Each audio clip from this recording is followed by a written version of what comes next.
myself again. But it's the only way you're ever gonna learn. You look back and it's all in the past. I'm dwelling on the thoughts I cannot see. Good afternoon. Welcome to NUFC Matters with me, Steve Wraith, and delighted to say I'm joined by Malcolm and John Gibson. How are you, lads? Well, Steve, thank you. Much relieved, I have to say. Absolutely, one way, my friend. Brilliant stuff. Good to see you, Yes, lads. And I mean, before we even look back on that, let's just talk about a little bit of post you've had, Malcolm. Oh yes, yes. It was delivered to the dog and parrot, who seemed to be becoming quite famous. Let me read it to you. It says, "Hi, Malcolm. It's almost 47 years since we nearly beat Manchester City at Wembley. I was thinking, what a day that was. Cheers again for the pass that let me score. Certainly more than what you did 2 years earlier versus Liverpool at Wembley in '74." And it finishes off, laughing out loud, best wishes, Alan Bomber Gowling. And I'm just wondering, is it Bomber or Bamba? Bamba Gascoigne out. Bamba Gascoigne, I would think. No, Yeah, Bamba Gascoigne, I think, because he was a green that box. was how Gordon Lee treated his new signings, that treated them as intellectuals and treated us lot as a load of dickheads. And he'd done he'd done the university graduate bit and all that, hadn't he? When yes. He played for Manchester United. Oh, and So and it would be Bamba Gascoigne, I think. Who was the Gordon Lee used to get so excited. You've got a degree. Wow. Yeah. Amazing amazing to get that, and thanks to the lads and lasses from the Dog and Parrot for passing that on. Passing it on, yeah. Thank you, boys and girls. Really appreciate that. But it's a nice thought on his part, isn't it? Of course. Of course, it is. To remember back 47 years, my word. Absolutely brilliant, great stuff. And of course, the reason he posted that is because it's time to get a little bit excited, Malcolm. Still got a job to do, of course, on Tuesday. But Newcastle United, you said, in the way to get to the Wembley final in the League Cup in this two-legged affair is get the away leg done first, come back, with a win, and then play them in St James's Park and finish the job. And stage one complete, Malcolm. Well, yes, absolutely. When you think that they'd come back with a 1-0 victory, back all those 47 years, we went down to White Hart Lane and we came back with a 1-0 defeat. But we were so confident that we'd get that back and go on and score a few more. Which is exactly what happened. And we really were so confident of that. I cannot see Southampton being that kind of confident in coming up to St James's Park. I really can't. In the first half, they conceded to Newcastle over 70% possession. They're playing at home. And Newcastle were just literally playing around them. They didn't punish as they might have done. There were the chances to, but no, they didn't. They didn't punish them until much later on. But nevertheless, the fact that Newcastle have got a 1-0 lead, Pope hasn't conceded for, as the message here on screen is showing, 900 minutes without conceding, 10 clean sheets in a row. Nick Pope is up there with the very best. Southampton have got to face him. And that's a daunting, a real daunting episode for them, I think. And I felt Newcastle contained the game very well indeed. And I thought, well, if they go back to St James Park from there with a 0-0 draw, that would be fine. But then, Joelinton, bless him, he scores one, it's disallowed. He misses an absolute howler, and then goes and sticks one in late in the game. And didn't Isak do well in making that goal? Did ever so well. For him to come on as substitute, what a game changer he is. Yeah, Gibbo, your thoughts on that semi-final first leg? Yeah, I think it's all over. As a famous man once said about Wembley, I think it's all over. I think it is because, as Malcolm said, Newcastle. We've got to remember this Southampton team had a little bit of form recently, but they're bottom of the league. They're literally bottom of the league. They're coming up to face the best defence in the Premier League. 11 goals conceded in 20 games, and they're already a goal down. We already know that barring an untold eruption, it's a Newcastle v Manchester United final, because Manchester United's got a 3-goal lead. So we know what the final is now. And I'll take that. It'll be a difficult final. It's a worn-out game. It's a 50-50 game. We've gone down to Old Trafford and got a 0-0 this season. I think the result was deserved down at Southampton. The only worry I had at Southampton was the worry I've had over the last 4 games prior to that. Are we going to score a goal? We'd scored 1 goal in 4 games prior to down there, and the pattern was immediately the same. We are much superior footballers. We move the ball about 1 touch. We look terrific until we get in the final third.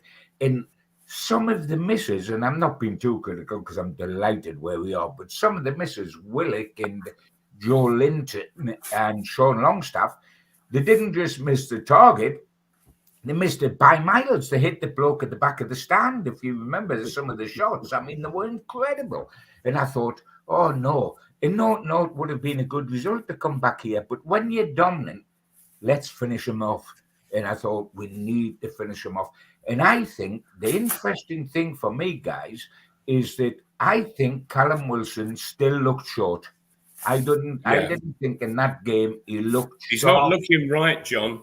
No, he's not. He's not looking sharp. He's not getting round the back of defenders, running the channel, having a bounce about him. And I tell you what, Isak has put some pressure on him for Tuesday night because we've scored 2 goals in the last 5 games. Isak scored the first one and made the second one, both after coming on as sub. He is pushing for a start. And I don't mean that nastily because I rate Callum and I rate Isak, but Callum at the moment is going through a spell. When I look at him, he doesn't look right. No, he hasn't scored since October. His last 8 matches for Newcastle, he's failed to score in, which is a long run for a centre forward that can score, and he can score. It's a hell of a long run. It is, isn't it? I've got a. So I would suspect there might be a case for starting with Isak, and if we don't, it'll only be because Howe doesn't like changing a winning side, and he's a very loyal manager, and he might just stick with Wilson because we're already ahead. Hope Wilson scores a goal, all the confidence comes back, and he has got Isak on the bench if he needs him. But on form, Isak is pushing Wilson for me. Yeah, no doubt about it. Is there an argument to say that they should be given a chance to play together, Malcolm? I would love to see them play together and just see what happens. But I think the importance of the game, Eddie Howe is sort of strictly sticking to this sort of game plan that he has, which is to play 1 forward and then when he comes off after an hour, bring Isak on. And it's worked up to now. And so I think he'll stick to that. Yeah, Mal, I don't think he's going to change the pattern of play. No, he's not. one game from Wembley. Can you imagine if you did that and it didn't work? The comeback there would be. I don't think it's been tried and trusted all season. We're third top of the league, and we're just about to go to Wembley. He ain't going to suddenly rip up the tactical manual, is he? I think that will happen, Steve, in the future, and maybe in the future between now and the end of this season. I'm not talking about the long-term future, but in this particular game where you're going to go to Wembley at the end of it, he ain't going to try anything fancy. No, I think on Tuesday he will go for an unchanged team as well. How important that break will be, Malcolm, because Newcastle, it's a break they didn't wanted, much by the admittance of Eddie Howe. You know, being knocked out of the FA Cup means they have a weekend off, which gives them 7 days to recover, 7 days to train, 7 days to practice bloody shooting, and 7 days to practice set pieces. So let's hope idle hands and all that is something that they put to good use this week. And of course, Southampton haven't got that 7 days because they play Blackpool in the Cup this weekend, in the FA Cup. Yeah. And just the previous message that there was, and it was talking of Man United being clear favourites to win the final. Why? I'd love to know what the argument is for somebody to write saying they are clearly favourites to win the League Cup and we are the underdogs. We've got the best defence in the country for starters, and always back the underdog to win it. Well, I don't see the sense to that, but in this particular case, if you're looking at Newcastle as underdogs, I think you're I think you're missing something very important along the way. Gibbo, I mean, it's nature amongst Newcastle fans, having not won a trophy domestically since 55 and a European trophy since 69, to play themselves down. But Malcolm's right, I guess, because the stats don't lie. And I mean, I know we don't like to rely too heavily on stats on this platform because, we're probably all of a certain vintage. But ultimately, it is about stats. And Malcolm's right. Newcastle haven't conceded a goal for 900 minutes. They haven't lost a league game since November. They've got the tightest defence in the UK.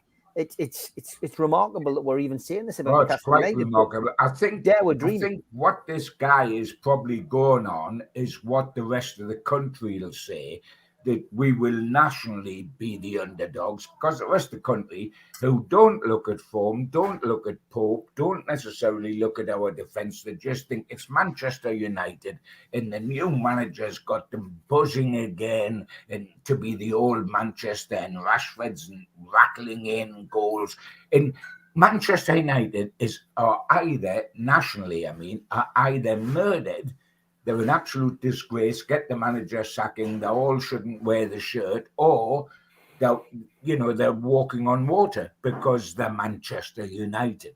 And I think nationally, people think Manchester United will probably win it. But if you look at it on the form book, as Malcolm said, and certainly from our point of view, we've got a terrific chance. We ought not to be afraid of Manchester United, because this season, we've played Manchester United away and they failed to win. We've played Manchester City and they failed to win. We played Arsenal, the only team we were to go to Arsenal and prevent them from winning.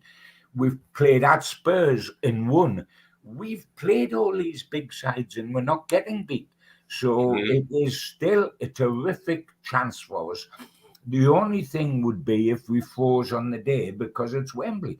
But I don't think this team, the way they play, I don't think they'll get big-headed and all that, and they'll be grounded in the second leg of the semi-final on Tuesday, because the only way you lose that is if you chuck it away, is if you come out because it's in showboat on Tuesday and think, I've just got to turn up and 90 minutes later I'm at Wembley. They won't do that. This Newcastle team won't do that. They're very grounded and they're very much all for one and one for all. And if they take that into Wembley, it's then a matter of please, between the semi-final and the final, let us find our shooting boots. Because we don't want to stick it 0-0 all the game and be going into 80 minutes and wondering if we're ever going to score. So let's get back to getting Wilson and Almiron, simply because they're the two top goal scorers, 9 and 6 goals. And neither have scored for a while. So let's get them back on the team sheet with goals. Let Isak keep bubbling, and we've got a great chance. Yeah, we definitely have, and yeah, there's no doubt about it. Almiron's probably suffered more than any since the the resumption of the Premier League after the World Cup. But simply because teams have had time to look at him, look at his strengths, look at his weaknesses, and decide, right, okay, we'll double up on him. And that's a conundrum for Eddie Howe as the manager to sort out. But Wilson looks to have struggled. We know that he's had a health issue away from football as well, which probably hasn't helped. ASM had the same one. We're led to believe he looks as if he's at least fit now and raring to go. Certainly looked a lot livelier when he came on the other night. But that back four deserves special praise, and Bruno in particular, Malcolm, was given the man of the match, but he chose his man of the match presentation and speech to say that Nick Pope was, one of the best goalkeepers, if not the best goalkeeper in the world at this moment in time. And it'd be hard to argue, really, because he is playing at the highest level, is playing in the biggest league in the world, and he's not conceding any goals. So one would be difficult to argue. In fact, the only person who probably would argue is Jermaine Jenas. Yeah, I mean, he does look that good, Pope, and he is that good.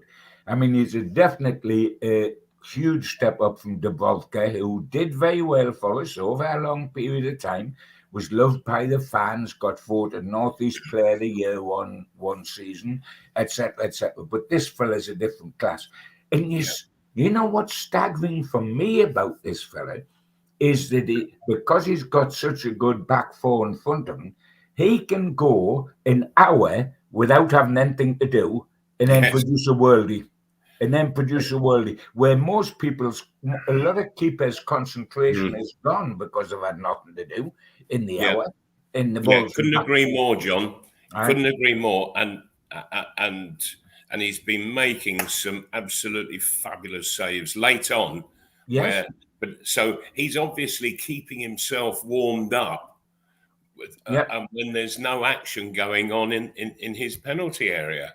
Yeah. And the interesting thing, I think Southgate's been at the game recently and he's seen how good he is. And I tell you what, because Pickford, I know he'll leave at the end of the season, but he's going to be the goalkeeper that's when Everton go down. I'm not blaming him for Everton going down, I hasten to add, but that's going to be a fact. And, he not only has a lot of work to do to look good, but he lets a lot of goals in. Otherwise, it wouldn't be going down. So I think Pope will be pushing him very strongly for the England side. But I'm more concerned about us. And he's doing terrific for us. And the back four have been fabulous. There's absolute... Yeah. And in fairness, I don't think Newcastle just defend with the back four and a goalkeeper. I think when they haven't got the ball, there's such teamwork that you get Longstaff and Bruno that will drop in there and make it difficult for the attackers. So we defend as a team ever so well. As I say, the only worry I've got at the moment, with 2 home games this week, Southampton to confirm Wembley and West Ham, who are in difficulties, is I want to see us scoring some goals again, Malcolm. Just to get rid of that little feeling. Because I got up to 70 minutes the other night, and 0-0 would have been a terrific result in terms of getting to Wembley. But I thought, we've dominated this match and we're not going to win it. And we've done that a couple of times recently. And I thought, in some of the chances we missed, I mean, Willock with his left peg early on, when he knocked the cap off at the back of the ground. And then Joelinton with an even easier one did exactly the same. And you're suddenly thinking, well, because we weren't just flashing at half chances, these were just tap-ins that we were losing. We're doing so well to create the chance, and then the chance was going for us. But I was and they're all making the same mistake, John. They're lifting their heads. Oh, totally, Malcolm. They They're not want to get- see themselves score, and by rights that you should have your head down over the ball. That keeps it down. It doesn't balloon up in the air, and you get a good strike on it. And then you look up, and the net's going like that. Yeah. And the balls stop moving. They didn't get the head down, Malcolm, and Yeah, also you shouldn't see it go over the line. because they're not getting the head down, they're leaning backwards, which Yes, automatically that's right. That's what they do. automatically lifts it. And then it goes up the ball. Yeah. Yeah, interesting stuff. Plenty of comments coming in. A bit of confusion over the goalkeeper situation. It is a bit of a difficult one, but Eddie Howe will want to get the next cup tie out of the way before he, decides exactly what he's going to do. But Dubravka would be number 2 choice to Pope. I think ultimately Karius is there as backup. The situation is, if I can clear it up for you, Steve. Yeah. That Darlow has already agreed to go to Hull. He's already signed the contract for the loan and the possibility of it becoming permanent. The whole thing's done. The signatures are all on the transfer. But Eddie Howe wants to go with Darlow as the cover keeper because he played at Tranmere, if you remember, etc., and he's been involved in this League Cup. So he wanted him to be the cover keeper on the bench down at Southampton. I think he might well try to keep him on the bench on Tuesday night because they can file the papers immediately the game's over because Hull's got the papers.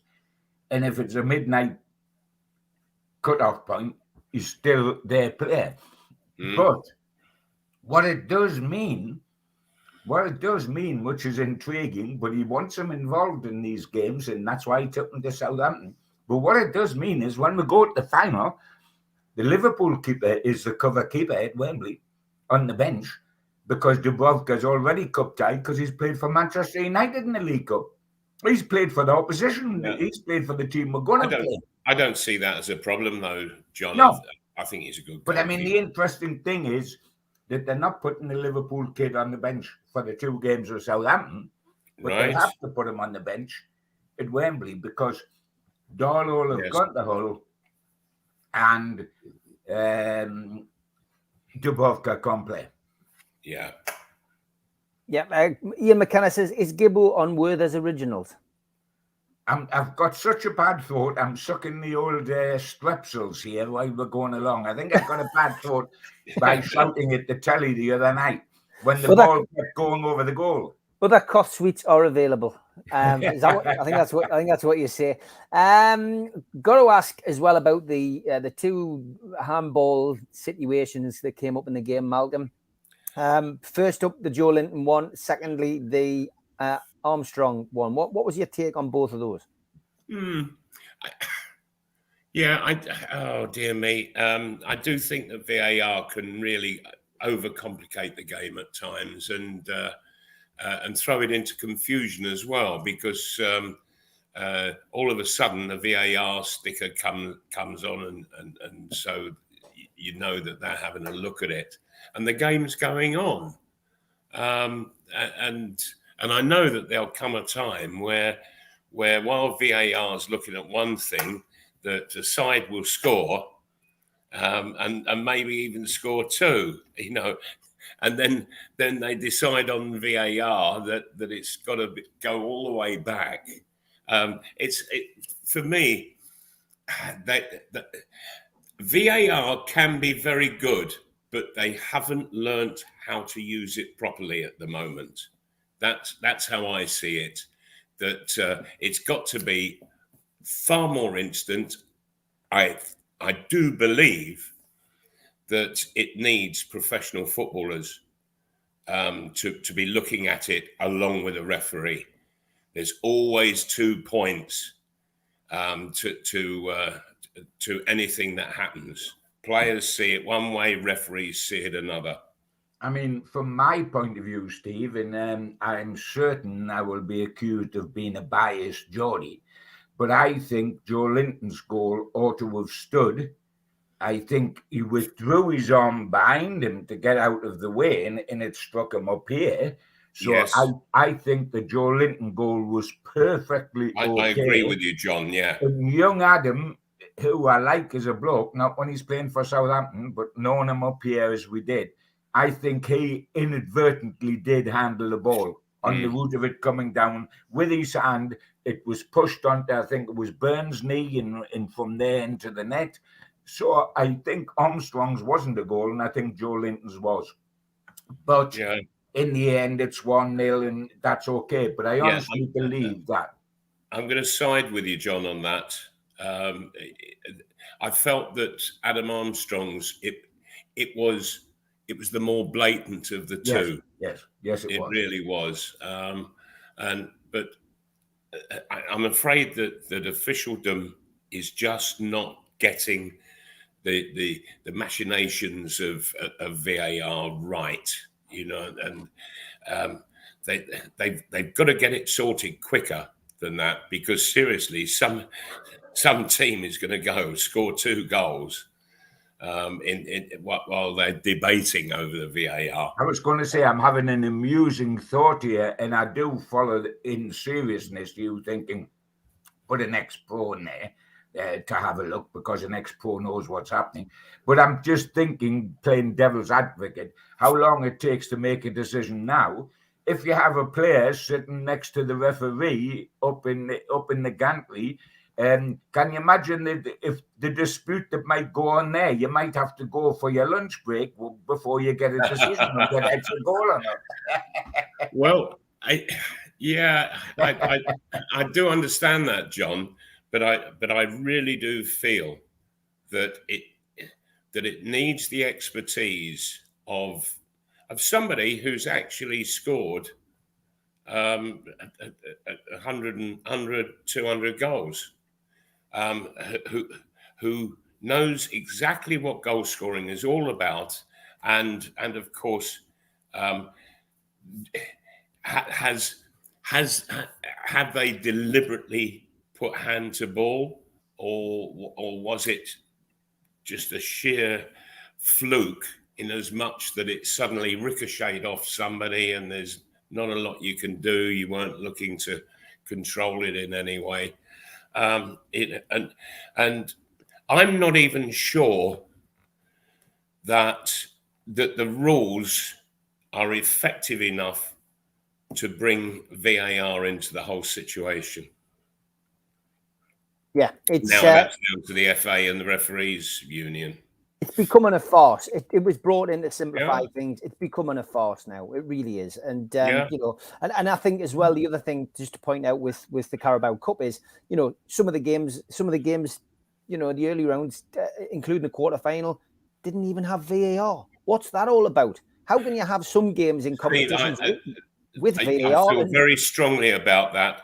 If you've got a competition and one single match has got VAR, everybody's got to have it. Of course they should. I mean, we had these situations when VAR was being trialled where certain games had it. You can't do that. It's not a level playing field. It's just ludicrous. But we'll, again, not the first time, not the last time that we will talk about VAR on here. Halfway through the show, time for the ad break. A big thank you to all our sponsors, as always. Thanks to Skips and Bins, telephone 0800 25 45 25 3, email inquiries at skipsandbins.com, and our website skipsandbins.com. Easy, contract free and pay-as-you-go waste collection. Thanks to Garden of Healing Dispensaries, CBD hemp and cannabinoid specialists. You can find them at thegohd.com.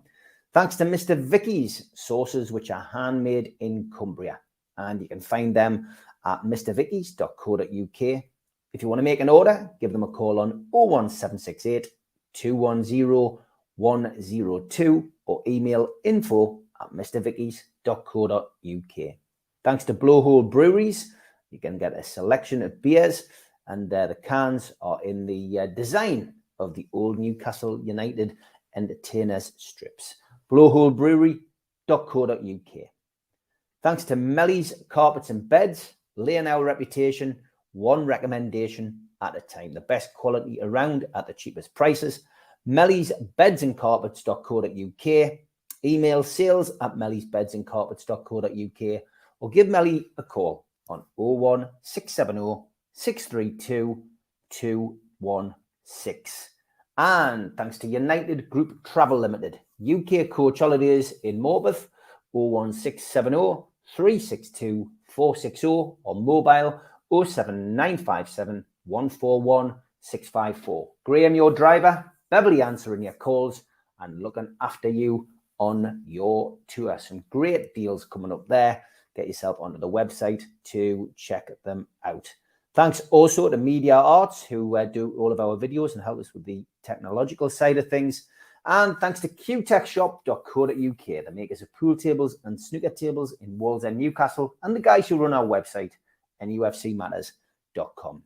If you want to subscribe to the channel, then hit the subscribe button below. Hit the thumb up, which is the like button, which does us a big favour with the algorithm. And click share. Share it to Newcastle United Facebook groups or Twitter accounts or your own social media to help our community grow. And if you want to join the channel, hit the join button. And for as little as $1.99 a month, you can get some members-only videos and chances to win some fantastic prizes. We're also available as a podcast on iTunes, Spotify, Podbean, and the rest. Don't forget as well that we do events through NUFC Matters.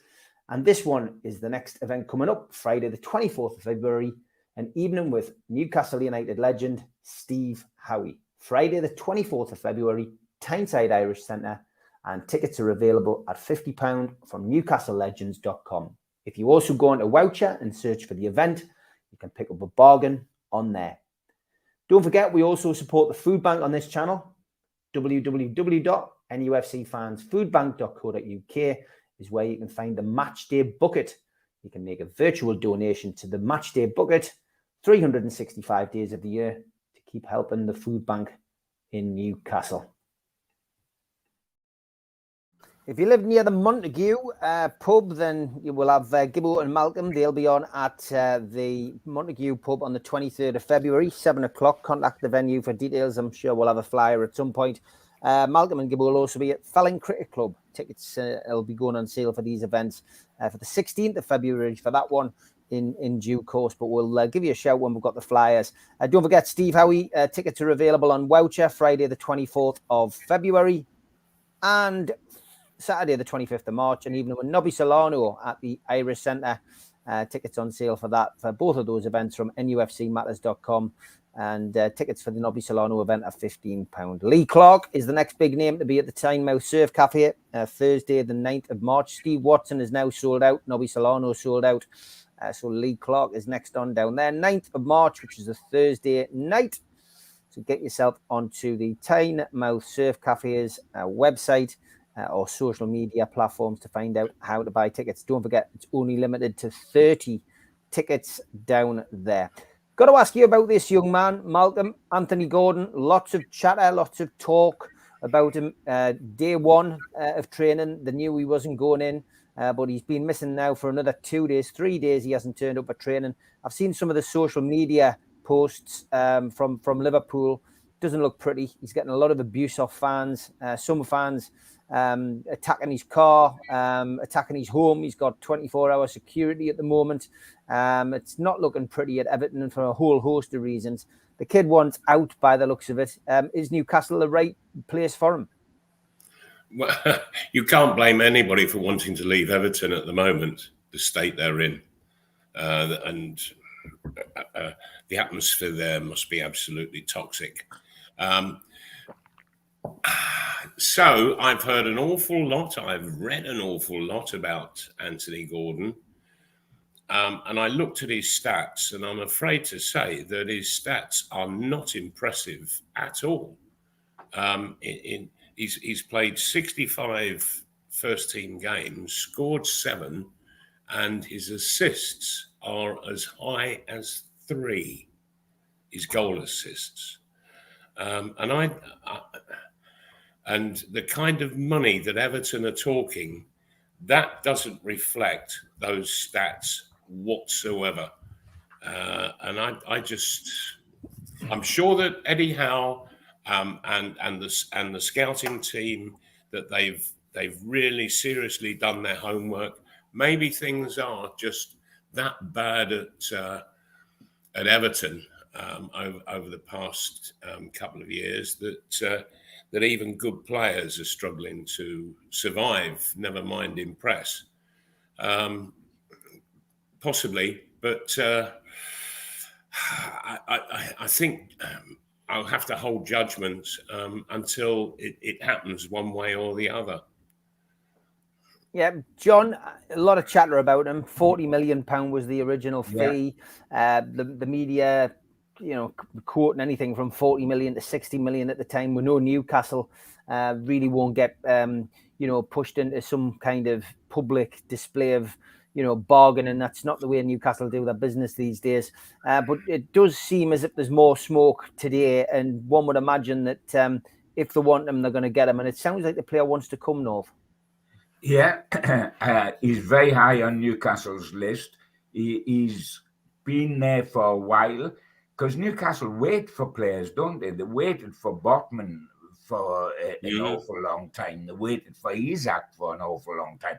They're prepared to go the whole distance to get a player if he's available. I'm like Malcolm, I'm like a lot of the fans, I think. I don't know where to go on this one, because when I first saw him, when he first burst into the Liverpool side, the Everton side at Liverpool, I thought, what a good young player. Like when we had Foggin and Dyson from the old days burst in at 19, you're thinking, oh, they can play blind, and then you're going to get a level, and they both had good careers, but you get a level. And when I looked at Gordon, I thought, he's an exciting player. Now, I've looked at him of more recent times, and I'm not impressed. His body language is all wrong. It's obvious that he doesn't want to go. He doesn't want to be there. He's a young lad. He's had his head turned. Chelsea were going to pay a fortune for him. Newcastle want him. He's the local lad at Everton. Everton are beginning to struggle. He wants out. And if a local hero wants out, he was a hero at Everton originally, because he was, one of our owners, you see. And all of a sudden he wants away, so he's a traitor. And I'm not certain how good he is. I'm uncomfortable about it. And the only reassurance I've got about it is that obviously the powers that be, Nixon and the guy we got in from Brighton, and Howe rate him highly, and Howe has turned average players like Joelinton, Almiron and Shaw into super players. So I've got to hope that he can do the same with Gordon, and they've seen something in him to want him. But I've got to say that he is not filling me full of huge excitement at the initial response to him coming here. I think he will come here. But then he's got to be polished. And of course, when he does come in here, guys, I mean, he's a wide player, isn't he? When he does come in here, what do? Do we cash in on San Maximum? Do we get rid of Fraser, who wants to go, so he goes? Or do we get rid of Murphy? But it's going to be like the goalkeeping situation, where all of a sudden we've got Pope and Darlow and Dubrovka and Gillespie and a Liverpool lad, so somebody's got to go. We will have quite a few numbers of wide players, and somebody would be expendable. Would it be some maximum to cash in, get big money, which helps you buy somewhere else? Or would you settle for it being Fraser or Murphy or whatever? That's going to be interesting, because we don't need them all. No, definitely not. But I guess the way that you look at it is, and some people are doing that in the chat, is that you get rid of some of the deadwood, which we've got plenty of, 7, 8, 9 players you could probably name who, will be showing the exit door between now and the next 12 months. This lad, and, Gordon he's 21 years of age. His stats aren't great at the moment, but, some people saying Almiron's stats weren't great, but look at what Howe's done with him. Joelinton's stats were terrible. Look what he's done with him. Clearly, Eddie Howe and Dan Ashworth have got him earmarked as a potential player that they can work with, and who Eddie Howe and his coaching staff can get the best out of, Malcolm. Sure. Do you think that this is a move to bring Gordon in and let St. Maximin go? Possibly, because could be him. he plays on the left-hand side for Everton, albeit his stronger foot is the right foot. Mm-hmm. I understand. So, I mean, I've watched Isak in his performances, and he certainly drifts more to the right. He looks more of a right-hand sided player as well. You know, I mean, we've got options. Yeah. And ESM's going to have to, you know, look. He is in the last chance saloon for me. He needs to pick his game up. There's an awful lot of paper talk where ASM is going to go this. Well, you wonder how much, Malcolm. You wonder how much as well that's getting into his mind, because he'll be getting taps from all over the place via his agent, etc., etc. Gordon's got unsettled at Everton with all that. Is some maximum getting a little, a little skew because of that sort of thing going on? And how long is it since he started? Yeah. I mean, he's clearly had an injury. He's clearly had an illness. He's taken time to get back. He's back in the team. And look, he's country miles ahead of Fraser, who Eddie Howe in his press conference always refers to as, yes, he's fit. Yes, he's training. I can't wait to see him back in a black and white shirt. I really do not understand that. I mean, you're laughing, John. I bet you've heard some things in press conferences. That's the first weird thing I've heard Eddie Howe say, because I thought, well, there's not a cat and hell's chance that Ryan Fraser's going to get back in this team. By the way, he could if he's so good, he could put him back in the team on Tuesday night. Well, it's his decision, isn't it? He can do what he wants. But he says everybody's wonderful. He's a flanneler. Because he wants to keep everybody up. Everybody's wonderful. And the next thing you know, they're disappearing over the Tyne Bridge in the car with the exhaust pipe going at full, and we'll never see them again. Because that's the way he does things, and it works well. But I mean, I take individual statements with a pinch of salt. You'll never get Eddie Howe saying, this guy's not good enough for us, we're going to let him go. He'll not say that. He'll say, the guy's wonderful, he's a superstar, etc., for his sake, because I can't quite accommodate him every single match in the team. For his sake, to help him, we're going to let him go. And he goes, with all our best wishes, etc., etc., etc., etc., etc. And that applies to Fraser. I mean, Fraser couldn't be further out. Fraser will go. I doubt if Fraser will start a game for Newcastle ever again, whether he goes in the next week or he goes in the summer, because a decision's been made about him. Fraser's not in the side, and that should alert any club that might have an interest in him. Totally. If he's not in the side, make an approach. Yeah. And I doubt anybody's made an approach, and that's what generally this last week, is thinking last about. Few days, but he's not especially if Gordon comes in. Especially if Gordon comes in. Yeah, it's good. But I will say, this is more to everybody who's made an awful lot of comments about St. Maximin, that they say that he's an impact player. For me, impact is about making goals and scoring goals. And he isn't doing either of those. He's not doing it. He hasn't been doing it for a very long time.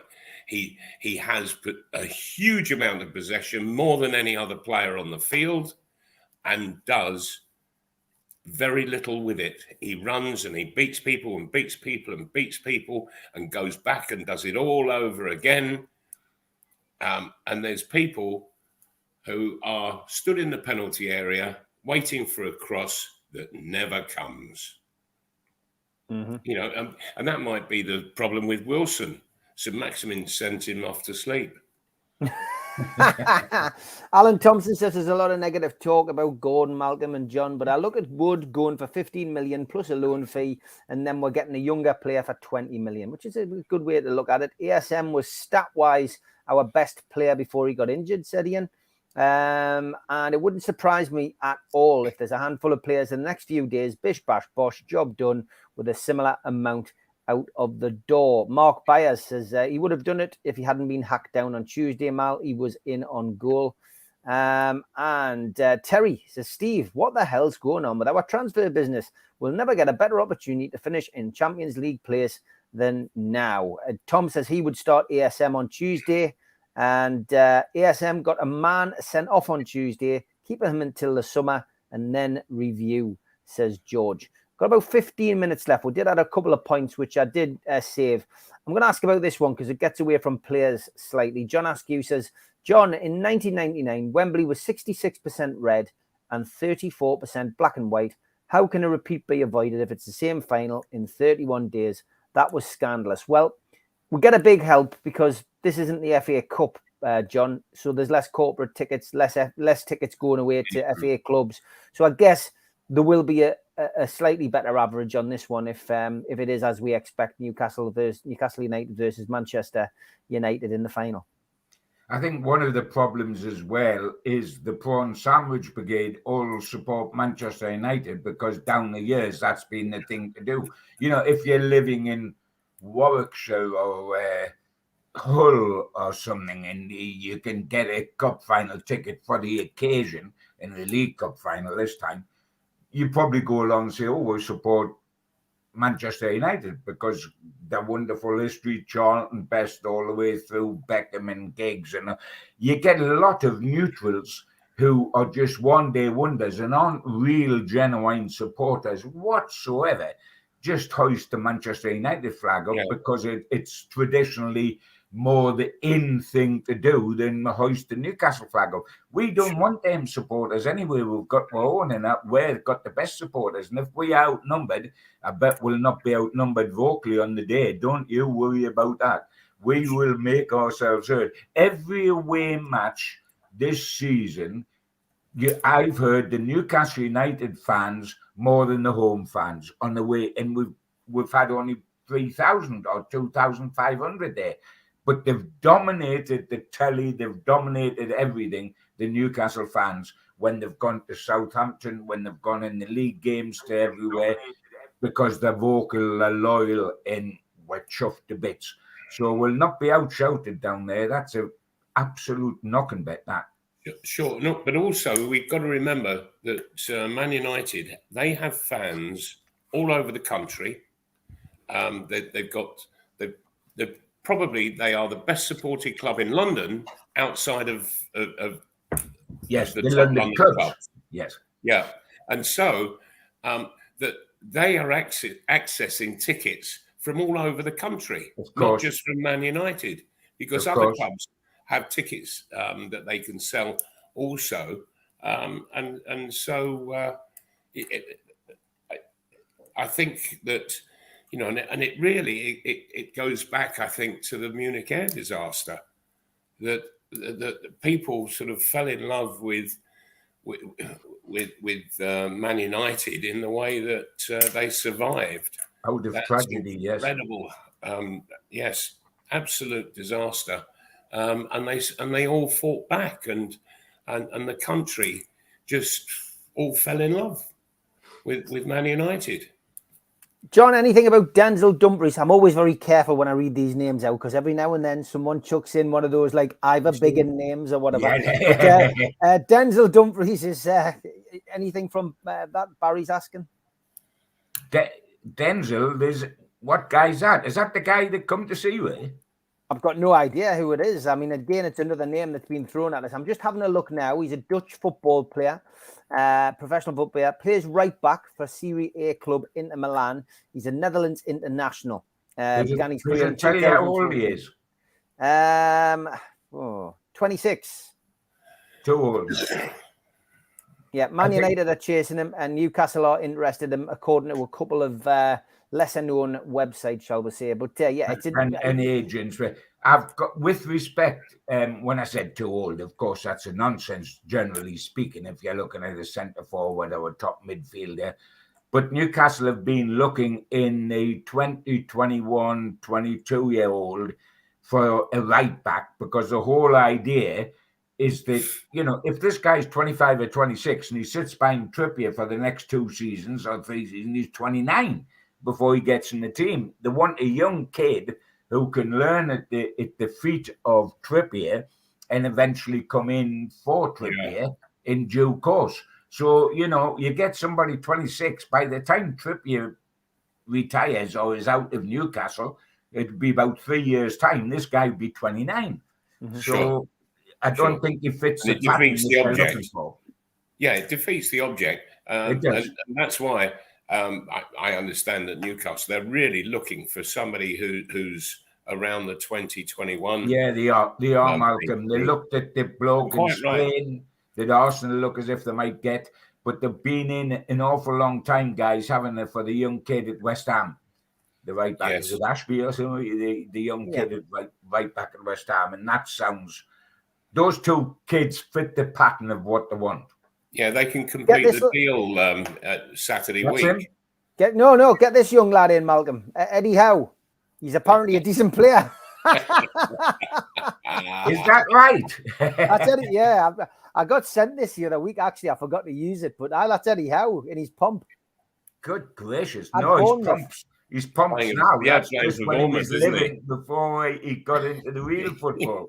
Looks good. Aye, fantastic. All right, I did have another question from Steve Mowat. He says, afternoon, Steve, Malcolm and John. Do you think Joelinton is more effective in the middle three in a midfield or higher up the field? For me, I prefer him in the engine room of the midfield. Yeah, personally, I think that's where he's doing the most for Newcastle United. I would agree totally with the remark that you're making. It doesn't work for him out wide. He's not that kind of a player, and it didn't work for him up front. But he has, I believe, he has become the major ball winner of all midfield players in the Premier League since he moved into that middle position. I mean, he's got an incredible record. The amazing thing on his stats, Malcolm, he's the biggest ball winner, and I think together with a couple of other players, he's got more bookings than anybody else because he puts his foot in. Yes. He's got more bookings than anyone as well, and so he's becoming a thug. Wonderful. But it's interesting. I mean, with Joelinton, you get the impression that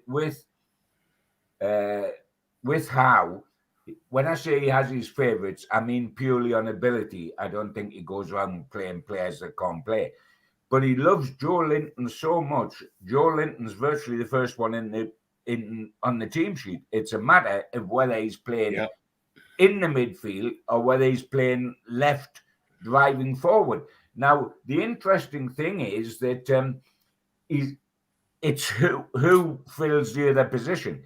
If he's playing on the left wing, then you've got Willock and you've got Longstaff and you've got Bruno. If one of those goes out, like Bruno was going to because of injury, then he goes in there.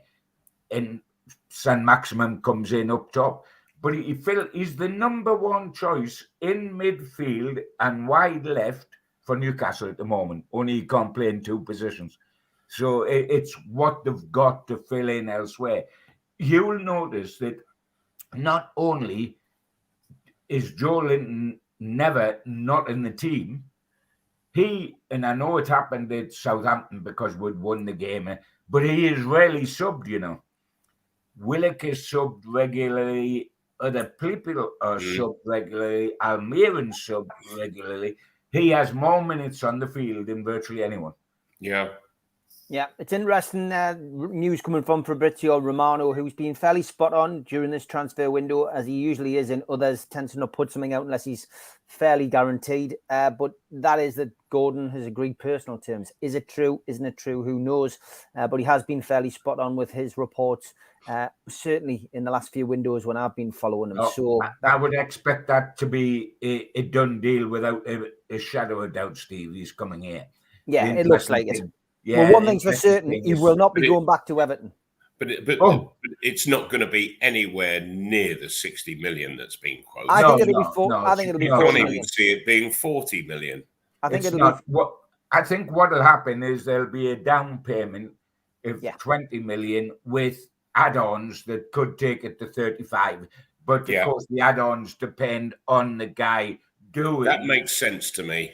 That's the sort of deal it will be. You took the words out of my mouth. It will be. It'll probably amount to 40 million with add-ons, mate. So with all the add-ons, if all the add-ons end up getting paid, yes. Yeah, 100%. Okay, before we finish, Malcolm, and Newcastle have got the second leg of the semi-final next Tuesday. How do you see it going, mate? Well, I think Newcastle, they have absolutely rock solidly got hold of this tie. I saw remarks about Newcastle from the Southampton manager after the game, and he was so praising Newcastle, but I detected in it he didn't know how Southampton can play against Newcastle and get a result. I felt that it was almost a white flag that he was waving in what he said, and I think that Newcastle, again, I think they'll keep a clean sheet, and they've got to deal with it with Southampton. They'll come at Newcastle in the first 10 or 15 minutes, trying to get the goal back to give themselves a chance, and you've got to stay rock solid during that period. Make sure that your lead is intact, and I can see Newcastle going on and making up for the misses that we saw down at St Mary's, and I think Newcastle could go out 3-0 on the night and 4-0 over the two ties. Okay, Gibbo. Well, I think there's more chance of Sunderland winning the Champions League in the next 5 years than there is of Newcastle not appearing at Wembley in the League Cup final. That's the first thing I would say. I think we will win. Of course we'll win, and we won't let a goal in. I think we'll win 2-0 and not the 3-0, and two reasons for saying that. Because if you get to that stage, you can't just knock the ball about. You can go and just stick it in the back of the net another 7 times, but you can just knock the ball about. 3-0 lead, you've got it done. And I mean, I'm not quite on Fantasy Island yet. I've got my tickets booked to go there, but I'm not quite there yet. So I'm just wondering who's going to suddenly start scoring all these goals for who hasn't been recently. And, let it be. I mean, if it was 2-0 in Wilson and Almiron, I would be well made up. Because they would both, if they were the people that got the 2 goals, because they need goals, the two of them. Because the more it goes on, the more we'll start talking about them not scoring.